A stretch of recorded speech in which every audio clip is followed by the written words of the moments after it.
Good morning again. I want to give you a bit of a warning before we start this. Technically, I have not preached a sermon in 20 days. Pastor Doug last week, Pastor Burgos, the mission counselor 2 weeks ago, so I got a lot to say, right? If you need to stop me, feel free. More than that, I'm thankful, glad that you're here. Let's say a prayer. Let's ask God to bless us before we get into it. Lord, strengthen us this morning by the truth. Your word is the truth. Open our eyes to see what you want us to see. Open our ears to hear what you want us to hear. And open our hearts, oh God, to believe what you would have us believe. Amen. So picture this scene. It is Thursday of Holy Week. You know what Holy Week is when I say Holy Week to you? It's the time of the year, that 1 week that Jesus spends in Jerusalem before he suffers and dies. Everything we do now in this Angler to Apostles sermon series is going to take place within like 2 days, okay? The next couple of sermons. So there Peter is, sitting down at a table, getting ready for a meal, and discreetly trying to scratch his heel. It itches. Probably because he's been out and about walking in the dirt, in the desert climate all day, sweating on top of it. Then he comes indoors and it cools down, making this nice little thin veneer layer of filth over the top. In the ancient world, this is why foot washing was a key part of life. They don't have shoes like we do. It's easy to get nice and dirty. So every home owns a bucket. Every home owns a rag. Papas come home. They take off their sandals, dunk their feet in the bucket of water. Kids come home. They throw their sandals everywhere. Mom yells at them, "Wash your feet before dinner." Like if you have an upper class party, high society event, a servant at the door. They'll wash the feet for you. And this was a high society event, if there ever was one. Peter and the other disciples are sitting down to a meal with Jesus. Special meal, the Passover festival. It is one of the premier events in the ancient Jewish world, and they happen to celebrate in it in one of the premier cities, Jerusalem. They even got a high-rise, an upper room apartment to celebrate. Which is why it was getting a bit awkward. Apparently someone forgot to hire a servant. They're sitting down, ready to eat the meal, and bet you can kind of smell this combat between the delicious food being cooked and the stench from their feet. Nobody's washing anyone's feet. It's Peter. Maybe I should ask one of the disciples to do this. I know. How about Andrew? I could get Andrew. He's my little brother. This seems like a little brother job. If not him, maybe James the Less. I mean, we do call him the Less. This seems like a lesser job. Really, any disciple would do it, except probably me. I mean, I was just up on the Mount of Transfiguration, saw Jesus, like it was an inner circle thing. Only 3 of us, James, John, myself. I'm the only one who was bold enough to talk. Got to see Jesus, talk to Elijah, met Moses. Like, that's high-level stuff. I think that washing other people's feet, that's a step or 17 down. I guess I'll just wait till someone does it. Unfortunately for Peter, all the other disciples are thinking similar things, and they just sit, and they just wait, and no one does anything. Until someone gets up. Someone gets up and walks to the kitchen. Someone retrieves the bucket. Someone fills it with water. Someone grabs a rag. Someone takes off their outer cloak and wraps a towel around their waist. Someone gets down on their hands and knees and starts scrubbing. Jesus.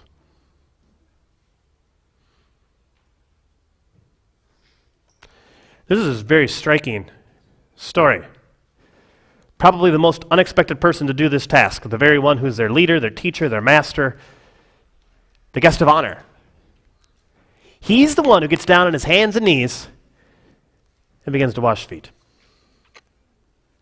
I said our theme today, it's serving, and there's a lot going on here to teach us about serving in God's kingdom. The first one, though, I feel like it's not a very scholarly observation, pretty simple.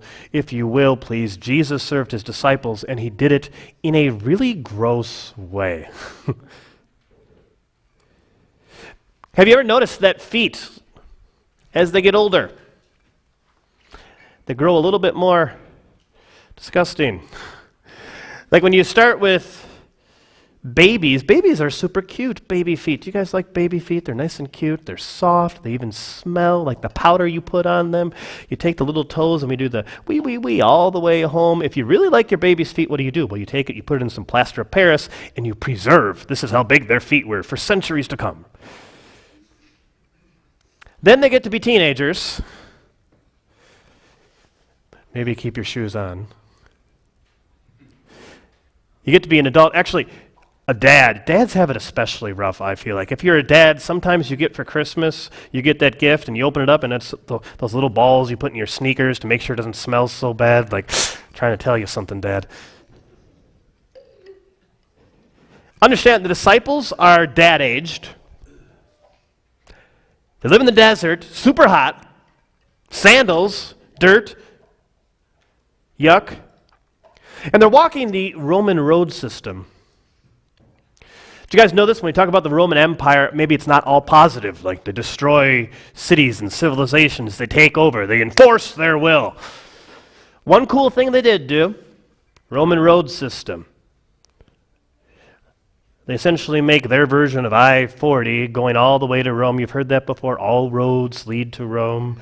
Which means that when you're traveling from city to city, everybody's using the same big, nicely made roads. Whether you are a king, a queen, a prince, a princess, a soldier, a merchant, a marketeer, a farmer, or just a family heading to Jerusalem for the Passover. All these different people are walking the road also. They're animals. Horses, cows, donkeys, camels. And every once in a while, these animals would stop whenever they needed to, wherever they needed to, and, well, make it a little dirtier on the road. There's not like a Roman cleaning system, by the way. What does this mean? Well, it means that as these people are walking around, it mixes with the road, mixes with the dirt, and it's pretty possible, pretty likely that, you get some of that on your sandals, on your feet.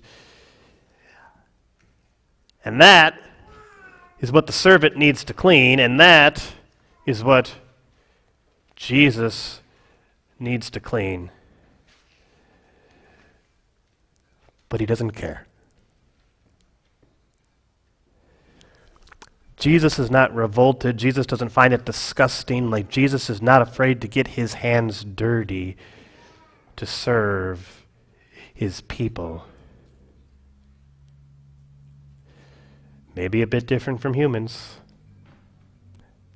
Like Jesus doesn't say, that's not in my pay grade, or that's not what you hired me for, or this will look really bad on my Instagram post. No. Jesus goes down his hands and knees, does the gross to serve his disciples. Which is key because that service, like taking care of the stinky feet, that was not even the most disgusting thing that Jesus did that week. Verse 1 says this, it was just before the Passover festival, Jesus knew that the hour had come for him to leave this world and go to the Father. Sounds nice. Let me paraphrase it. Jesus knew that the hour had come for him to be abandoned, betrayed, left for dead, arrested, kicked, slapped, punched, kicked, pierced, hung on a cross to die. If Jesus knew that, wouldn't you expect that he would not be in Jerusalem? Like, if you know what's going to happen, it even starts later that very night. Like, if you knew that, Jesus, why are you going to do that? Why not go to Nazareth, visit your mom, go to Bethlehem for old time's sake? Maybe you head up to Galilee, like as far away as possible. Why stay in Jerusalem? Answer? Jesus stays for the sake of his disciples. Jesus stays for the sake of his disciples. Truth number one about Jesus' service, it's the second one actually. Jesus served despite knowing the really bad thing that lie ahead. Like he knows what he's about to do and yet gets down on his hands and knees. Like, this is how I want you to remember me. I think this is phenomenal and entirely different from the human experience. Because if you know something bad is coming up, it can become very difficult to serve others. Like if you got an appointment with the boss, it's a job review, you know it's going to go poorly, it kind of consumes you. Or maybe you have a doctor's appointment at the cancer ward, you got to figure out if it's stage 3 or stage 4, it consumes you, makes it difficult to serve others. The other day, this happened to me. Hanging out in my living room, Daniela and I are playing princesses, Disney princesses. My choice. And suddenly I get a notification on my phone. You guys, by the way, should turn off notifications on your phone. Get a notification about what's going on in Ukraine.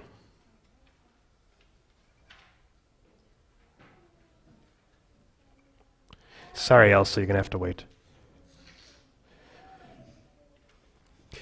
And I'm so consumed with like this bad news, what could possibly happen, the bad stuff that's on the horizon, that I'm missing her repeatedly.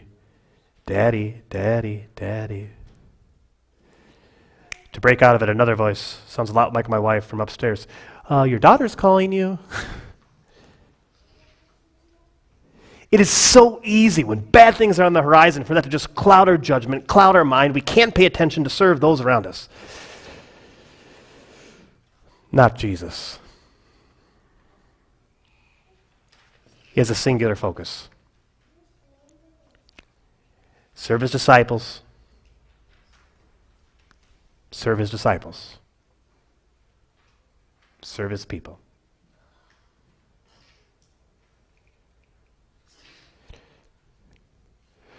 Now, if you've learned anything about Peter over this sermon series, perhaps you understand that Peter is not going to take this without saying something.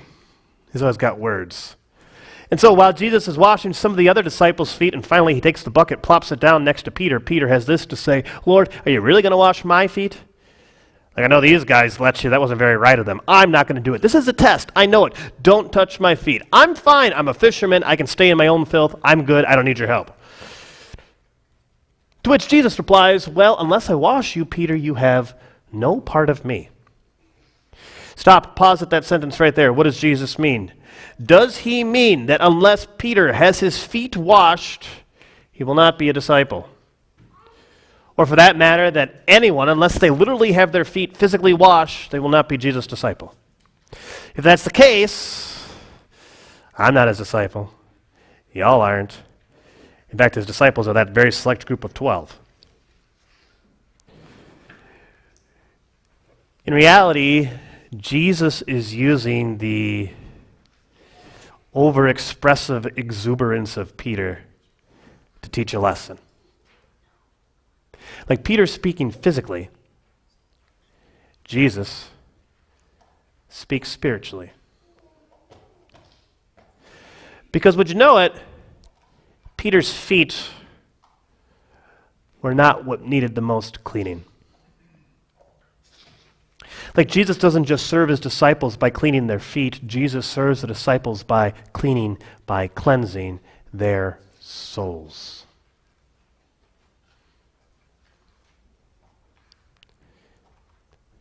Feet can get really gross. Like, has this ever happened to you? You're wearing socks all day long, and then at the end of the day, like it's so stinky and sweaty, you try to take your sock off, and it's like you gotta kind of pull it to get it off. Gross. It is the same thing spiritually.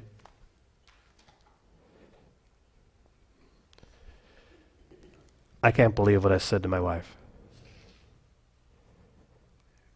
The rage that I had on the phone talking to my sister, like, I can't get my own voice out of my head as I yelled at my kids.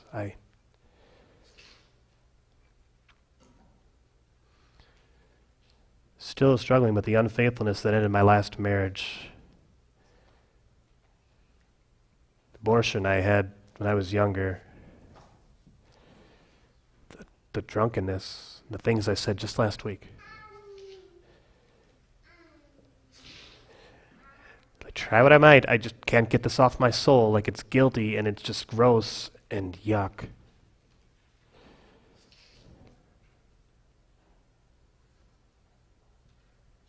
I don't think I could ever get it clean.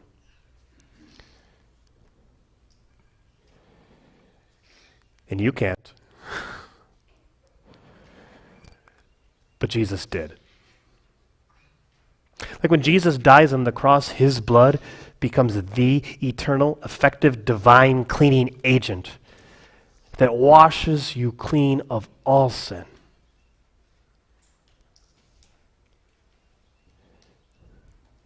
Like you think of washing your feet and you try to get between your toes, like Jesus doesn't even miss any nick, any cranny in your heart. Every ounce of sinfulness, every ounce of guilt, whatever it is that eats you away, that makes it guilty, hear Jesus' message for you today. I've cleaned it. I washed it. And I know we're talking about washing feet here. It's not necessarily a metaphor for baptism, but hey, we can think about it too. Like in baptism, what does Jesus do? Well, he washes us clean. He connects us with him. He says, you are clean, you are clean, you are clean, you are cleansed. My divine cleaning power.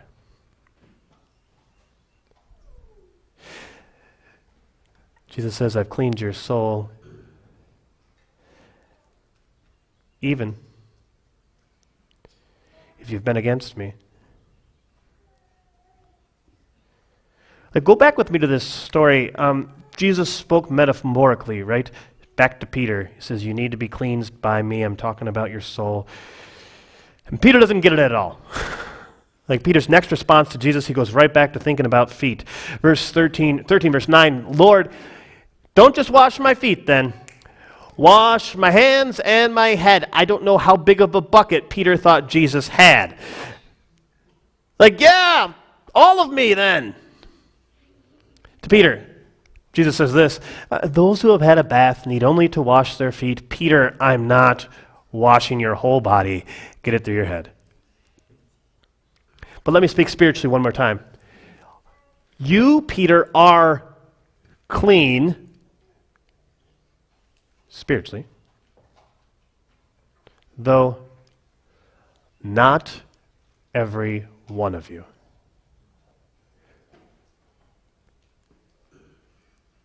Did you realize this? Like in that scene with Jesus and all the disciples, did you realize, did you know? Judas was there. Did you know that Judas just earlier that week, he had a meeting with the Pharisees, the very people that hated Jesus, and he accepted 30 pieces of silver to hand him over to death. Did you know that that very night, Judas was planning to catch Jesus in the garden with swords, with clubs, with torches? Did you know? Jesus did. And he still got on his hands and knees, grabbed Judas by the heel, and washed his feet. Another truth about service in Jesus' kingdom, right? Jesus serves, and not just his people, like Jesus serves even his enemies.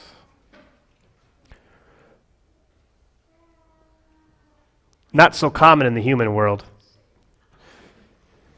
Jesus serves his enemies. You know, ultimately, though, this is true of all of us. Like Jesus is good, we are sinners. Good is good, bad is bad. We do bad, we're against him. What does Jesus do? I'm going to die for you. Let me serve you with forgiveness, eternal life, salvation, my own breath. I think this is really important because maybe you feel like you've been very against Jesus. Maybe like your whole life you've been far apart from him, mocking him, ridiculing him, wanting nothing to do with him.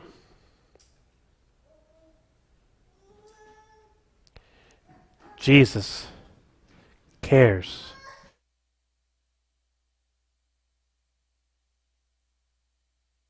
God, I could never be a part of this kingdom.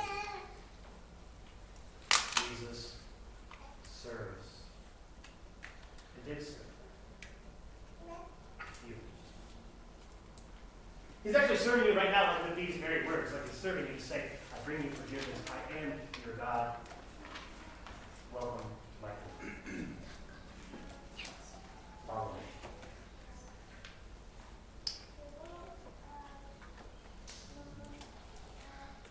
When Jesus got done with everything, what does he do? Well, he takes the bucket, puts the bucket away, dumps out the dirty feet in water, puts a towel, wraps it around his waist, back, his hands, and his knees, washing. Now he sits down with them. You guys call me teacher and Lord, and rightly so, for that is what I am. Now that I, your Lord and teacher, have washed your feet, you also should wash one another's feet. I have set an example that you should do as I have done for you.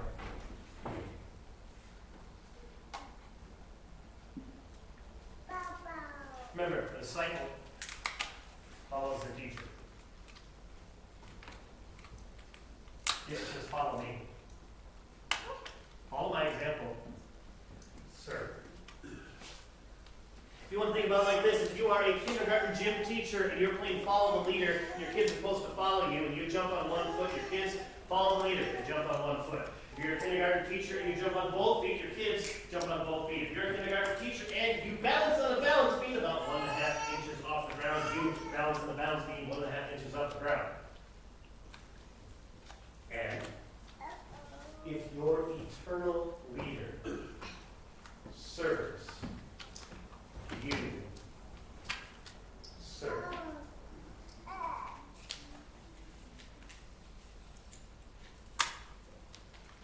I guess what Jesus is saying today is serve. Like, this is not a rocket science what now. This is serve as I did. In fact, if you are not serving, you're not following Jesus.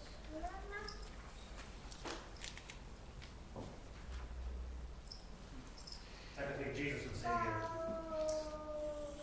are you greater than me?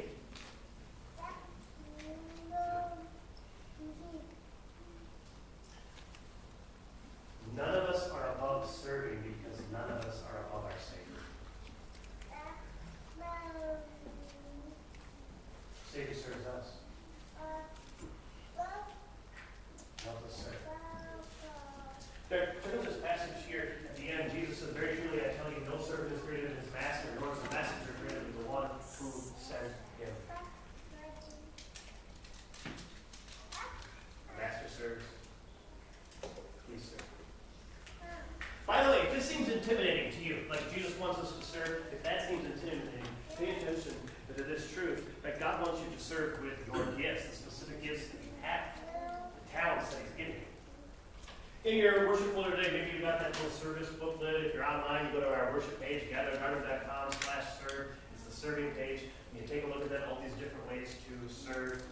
You might notice that in this long list of service opportunities, there's not one for feet washing. Like times change. But Jesus says serve, because there's still something for you to do, a way for you to serve the community. Check it out. 1 Peter 4:9, we read it earlier. Remember, Peter writes this, it says, each one of you should use whatever gift you have received to serve others. Whatever gift you have. If you're techie, do technology. If you're musical, do music. If you're hospitable, do hospitality. If you're good with kids, work with kids. And notice this, by the way, it does not say each of you should use whatever gift you have received to serve, specifically within the confines of this building. No. Like, serve at home. Your wife, your husband, your kids, serve your coworkers, your friends, even that guy down the block you don't get along with very well. Serve, serve, serve. You're not alone. Check out verse 10. If anyone serves, they should do so with the strength God provides, so that in all things God may be praised through Jesus Christ. And Jesus is with you. Like serve with the strength God provides, or we might say the strength that God serves you with. Energy, physically, spiritually, emotionally, serve. Look at the final point there. I should have highlighted this. So that in all things God may be praised through Jesus Christ. That's the goal. His praise, not mine. His praise. You know what happened not that long ago? There was someone who worshipped online. But when they did so, they were served by the online greeters, made a connection. 3 or 4 weeks later, they made it to in-person worship. As they did so, they're served at the entrance. Welcome, here's a worship folder. Go a little bit further down, served by seaters. You can sit over here, you can sit over there. Let me help you. Served afterwards at the guest table. Welcome, here, have a coffee mug. This is the center. Served in the fellowship area. Here's some cookies. Man, are they good? Here's a coffee. Served by the follow-up team. Like, thanks for being there. Was glad to have you.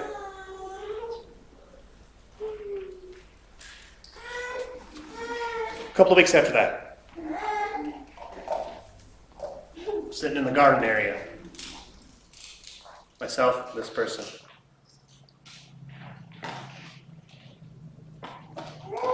As they're in tears.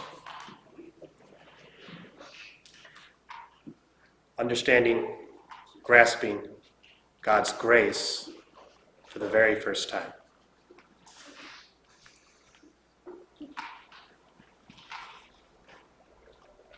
This is why we serve. We serve together.